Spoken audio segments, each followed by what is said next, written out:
Hello दोस्तों, इस video में हम आज बात करने वाले हैं ड्रग जो कि यूज होता है गाउट डिजीज को ट्रीट करने में। आगे हम ये भी बात करेंगे कि ये ड्रग कैसे अपना एक्शन दिखाता है।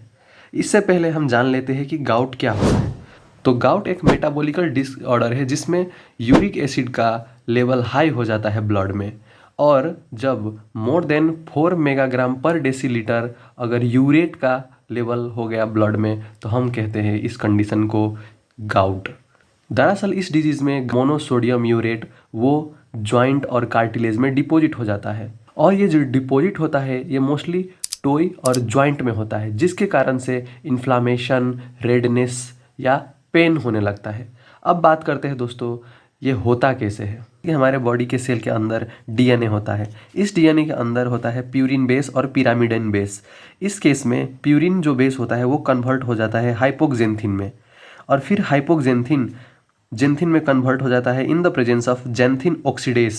ये एक एंजाइम होता है, इसके प्रेजेंस में हाइपोक्सेंथिन जेंथिन में कन्वर्ट हो जाता है। फर्दर जेंथिन ऑक्सीडेस के प्रेजेंस में जेंथिन फिर से यूरिक एसिड में तब्दील हो जाता है, और ये यूरिक एसिड फिर ब्लड में इंटर करता है। और जब ब्लड में यूरिक एसिड का कंसंट्रेशन मोर देन 4 मेगाग्राम पर डेसीलीटर हो जाएगा, उसे हम कहते हैं हाइपर यूरीमिया। और फिर जो यूरेट क्रिस्टल फॉर्म में होता है वो डिपोजिशन होना स्टार्ट हो जाता है जॉइंट में और किडनी में, जिसकी वजह से बॉडी के माइक्रोफेज जो सेल होता है वो साइटोकाइनिन रिलीज करने लगता है।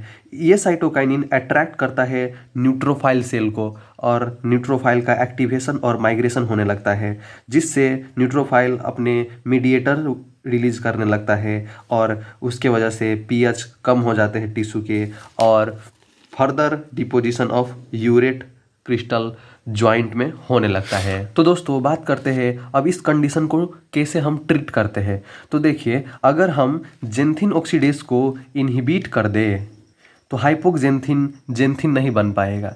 जब जेंथिन नहीं बनेगा तो यूरिक एसिड नहीं बन पाएगा, और ब्लड में यूरिक एसिड का कंसंट्रेशन भी हाई नहीं होगा, और फर्दर डिपोजिशन भी नहीं होगा हमारा यूरेट क्रिस्टल का। तो हमें ऐसा ड्रग देना चाहिए जो जेंथिन ऑक्सीडेज को इनहिबिट करे और हाइपोक्सेंथिन जेंथिन में कन्वर्ट ना होने पाए।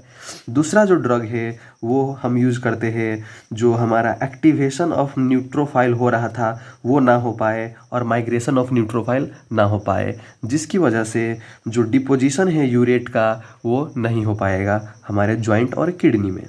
तो दो ठो ड्रग हमको देना है, एक जेंथिन ऑक्सीडेज को इनहिबिट करने के लिए, दूसरा जो एक्टिवेशन से बचाए और माइग्रेशन से बचाए न्यूट्रोफाइल का। अब हम बात कर लेते हैं एंटी गाउट ड्रग के बारे में जो कि ट्रीटमेंट ऑफ गाउट में मदद करता है। सबसे पहले जो क्लासिफिकेशन है वो एक्यूट गाउट के लिए है, इनिशियल फेज के लिए। सबसे पहला उसमें ड्रग जो यूज़ होता है वो non steroidal inflammatory drugs use होता है। दूसरा है कॉल्चिसिन, और फिर आता है स्टेरॉइड। दूसरा जो क्लासिफिकेशन है वो क्रोनिक गाउट के लिए है, जिसमें ड्रग हम यूज करते हैं मोस्ट कॉमनली एलोप्यूरिनोल और प्रोबिनसाइड। तीसरा जो क्लासिफिकेशन है वो सपोर्टिव ड्रग है, माइसेलिनस जिसे हम कहते हैं, और उसके अंदर अगेन कॉल्चिसिन हम यूज करते हैं, और दूसरा ड्रग है फुल्फिनफाइराजोल और मिथाट्रेक्सेट। दोस्तों अब हम बात कर लेते हैं मैकेनिज्म ऑफ एक्शन के बारे में, ये ड्रग काम कैसे करता है। तो दोस्तों जो एलोप्यूरिनोल जो ड्रग होता है वो जेंथिन ऑक्सीडेज को इनहिबिट करता है और हाइपोक्सेंथिन को जेंथिन में कन्वर्ट होने से बचाता है। दूसरा जो ड्रग हमने पढ़े हैं वो है कॉल्चिसिन। कॉल्चिसिन जो है एक्टिवेशन और जो माइग्रेशन हो रहा था न्यूट्रोफाइल का उसको इनहिबिट करता है। और जो तीसरा ड्रग है वो है सल्फिनपाइराजोन, जो कि यूरिक एसिड को एक्सक्रेट करता है हाई अमाउंट में,